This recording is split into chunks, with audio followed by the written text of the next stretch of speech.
So let's try to figure out how do we calculate the unemployment. Well, we divide the population into two main groups. Working age population, people above 16, they are not institutionalized, they are not in jail and hospital, and people not in the labor force who are under 16, too young to work or institutionalized. This actually, the working age population is divided into two groups. People in the labor force and people not in the labor force. Labor force is divided into employed and unemployed people. So we have the population. Let us use this. We have the population, and population in turn is divided into working age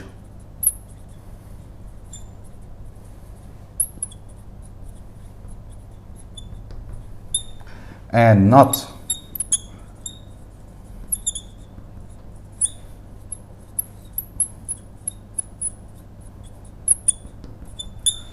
working age population. Working age population is divided into labor force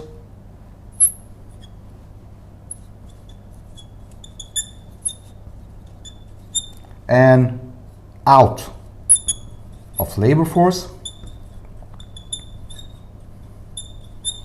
and labor force in turn is divided into employed people and unemployed people. Question is, how you can be a third type? You are either employed or unemployed. Actually, this comes from the definition of unemployment. To be considered unemployed, you have to be one of three persons. Either you are without work and has made a specific effort to find a job within the past 4 weeks. So if you are above 16 as a working age population and not institutionalized, not in jail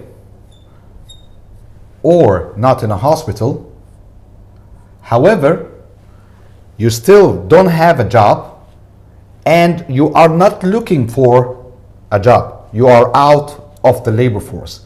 Like who? Like housewives. Wives that decided that they will stay at home and help their children, take care of home.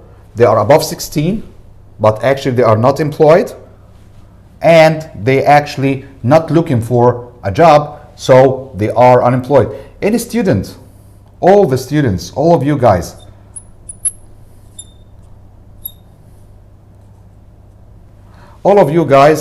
studying in universities or schools, if you are above 16, if you are a student above 16, you are not looking for a job.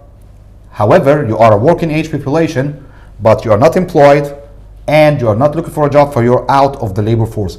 So one condition to be unemployed, that you are without work and actually you were looking or made an effort to find a job within the past 4 weeks.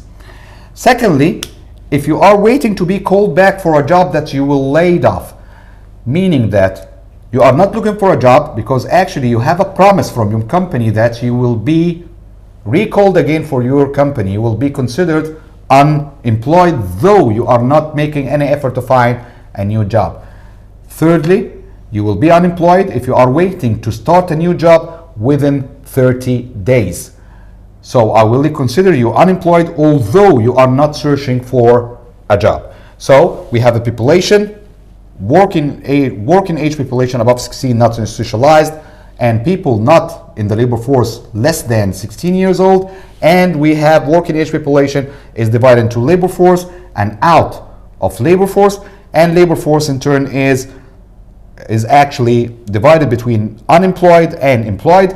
To be unemployed, you have to be without a job, but you're searching for a job, waiting to be recalled from a job that you will laid off, and or waiting to start a new job within 30 days.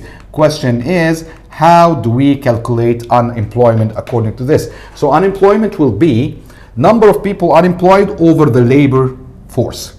So it's not over the population or over the working age population, it's over the labor force, the active people in the labor market. Why did we use this approach? Because actually those people are not looking for a job, they are not active in the labor market. So it will not be an accurate measure if I use all the people that are outside the labor force, that are not interested in finding a job, at least at this phase of their lives. So I'm using the labor force to figure out the level of unemployment. Now we are done with Unit 1 and we are ready to go for the next unit.